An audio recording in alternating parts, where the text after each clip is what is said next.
So today we are going to talk about the mean value theorem. So let's first just look over the statement of the theorem. So let f be a function that satisfies the following two hypotheses.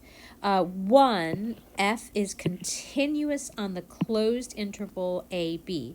So this means that, remember, continuity means f is unbroken. There are no holes in the graph. There are no vertical asymptotes. There are no jumps in the graph. It is a smooth, unbroken curve.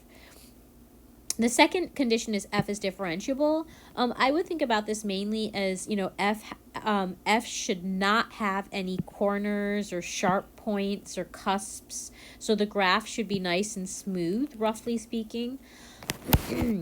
Now, if our function is continuous and differentiable on this closed interval and differentiable on the open interval, then we are guaranteed that there exists a number c in this open interval such that the derivative at c is equal to f of b minus f of a over b minus a. So let's talk about what this is saying, especially this guy over here. So the first thing I'm going to say, just remember continuity means my graph is unbroken. Okay, it's a smooth, nice, unbroken curve. Differentiable, you can just for now think about it as no sharp points. I mean, it implies other things, but just for now, let's think no sharp points or breaks or anything like that in the graph. So what is this statement over here saying? So I'm going to just draw a nice, unbroken, smooth curve for my function f. And here we have, at a, we have f of a. And here at b, here's the point b, f of b.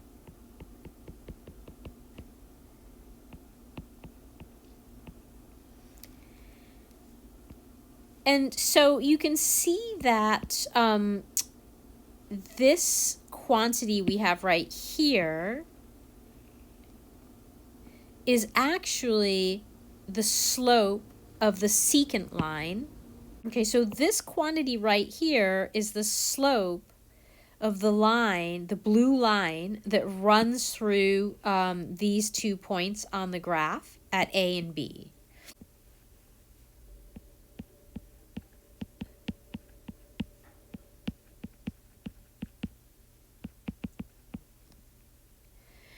Okay, now as this theorem is stated, we do not know exactly what C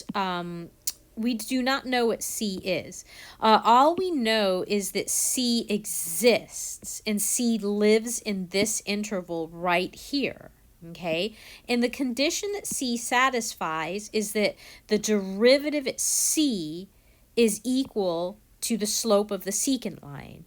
So that's basically telling me that there's some value c in here such that the slope of the tangent line at C is equal to the slope of the secant line, which is this blue line. So let's try to see if we can visualize where C might be. So what I'm going to do is I'm going to try to draw a line that's parallel to the blue line. Can I find a point on my graph such that this is the tangent line? And you can see that right about there, maybe right about here, I can see for this value C, the tangent line at C is actually parallel to the secant line, which is the blue line. So the green line and the blue line are parallel. So this is the tangent line. This is the slope of the tangent at x equals c. So this is what the theorem is saying visually. It's saying that if my function is unbroken and continuous and unbroken, and it doesn't have any sharp points or funny points on these intervals, then there must exist this number c such that the secant line through A f of A and B f of B is parallel, okay, to the tangent line at this value C. So it's an existence theorem. It tells me that this C must exist. So if you like to think in terms of real life examples, you could think of this in terms of velocity and position. So let's suppose that F represented the position of a car, a position of some object, or a position of a particle. Then what this theorem is essentially saying is that if my position function satisfies that it's, a nice unbroken curve and it has no, funny points or sharp points, then there is some time, okay, there has to be some time for which my instantaneous velocity, that's the speed on my speedometer, is equal to the average velocity of my position, the average velocity over this time interval. Okay, so like if I drove, let's say I drove to Sacramento and I told you that my average speed over the trip was 70 miles per hour, and that was just on average over the whole trip, then what the mean value theorem is saying is that if my position function is nice enough, then there had to be a point during my trip at which my speedometer read exactly 70 miles per hour, which is the same as the average velocity. One other thing I wanted to point out is that sometimes you'll see the mean value theorem conclusion written as, there exists C in AB such that this condition holds. And these are exactly the same. The only difference is that in this version on top, we have B minus A in the denominator here. If I multiply both sides by B minus A, then I get this version of the theorem.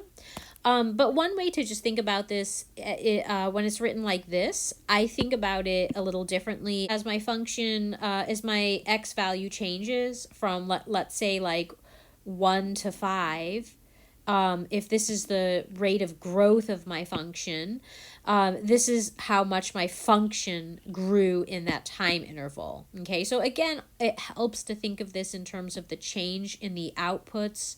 You have your change in the x values, and then you have like your growth rate. So the last thing I want to do is I just want to talk about how this theorem can fail if the hypotheses are not met. So remember that the conclusion of the mean value theorem stated that there exists a C in the interval AB such that the slope of the tangent line is equal to the slope of the secant line. So the derivative at C is equal to this quotient here. So let's just do an example where this might fail if the function is not continuous or differentiable. So I'm going to draw a function that is not continuous at 2. So here is my function.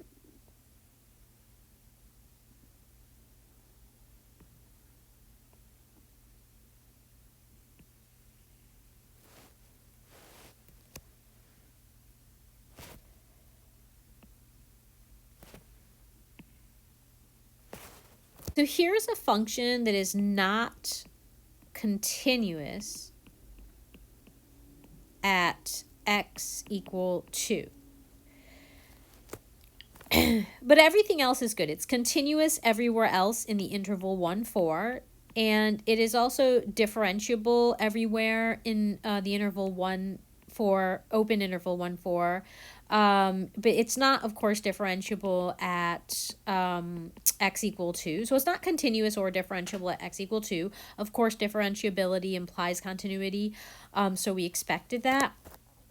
Now let's see what happens with the conclusion, why the conclusion of the mean value theorem fails in this case, even though there's only one bad point. So remember, the slope of the secant line is going to be the slope of this line right here. And what is the slope of this line? Well, the slope of this secant line is just 0. So if I wrote that out, I would say f of 4 minus f of 1 over 4 minus 1 is just equal to 0, okay? But if I look at the graph of this function, you know, that's my slope of my secant line. But if I look at the graph of this function, you'll notice that for every value in here, if I draw the tangent lines, all of the tangent lines over here have slope 1, right? Okay, and now if you look at all the values over in this interval, all of the tangent lines corresponding to these points will have slope -1. So f prime is always either equal to f prime of x is either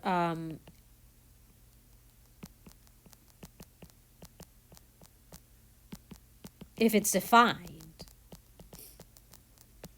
So we're never going to have equality here because all of the tangent lines have slope -1 or 1, and our secant line has slope 0. And just visually, you can just see the secant line right here. The tangent lines will never ever be parallel to this line where they're defined. Here is another example of where we have a function, and this function is not continuous at x equal 3. You can see that we've got this, we've got a vertical asymptote here. I could make sure that the function is defined by just plugging in a point here. And now my function is actually defined on the interval, let's say the interval 2, 4. However, the function is not continuous on 2, 4. Okay, that's because I've got the vertical asymptote at 3. The function, of course, is also not going to be differentiable at 3. Okay.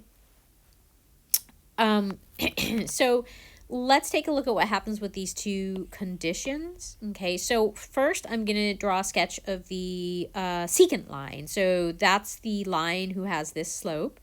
So in this case, the secant line, again, has slope 0 because f of 4 minus f of 2 over, you can see 4 minus 2 is just 0, right? That's 1 minus 1 over 2, which is 0.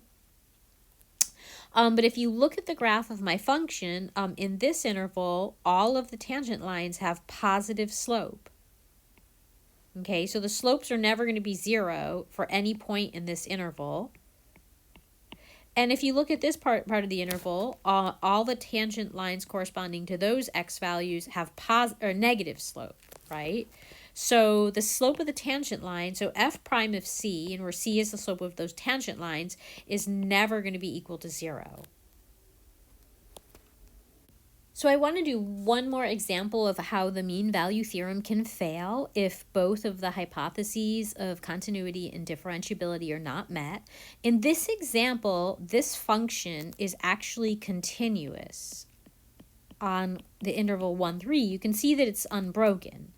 The problem is that it has a sharp point at x equal 2. It's not differentiable at x equal 2. Okay, there's that. You can see that sharp point right there. So in this case, let's take a look at these conditions again. So I'm going to draw the secant line. The secant line, you can see once again, the secant line has slope 0. You can see just from looking at it. But if you want to calculate it, you could say f of 3 minus f of 1 over 3 minus 1 is 2 minus 2 over 2, which is 0. So the slope of the secant line, this guy, is 0. And if you look at all the values down here, you can see that all the corresponding points on the graph, the tangent line here is always going to be 1, have slope 1.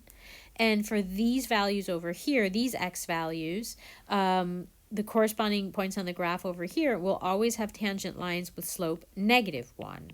Okay, so the tangent line, which is equal to, the slope of the tangent line is f prime of c, but f prime of c, which is the slope of the tangent line, is always equal to positive or -1, or it's undefined, undefined at 2, right? And therefore, the f prime of c is never going to be equal to 0. So this equation could never hold.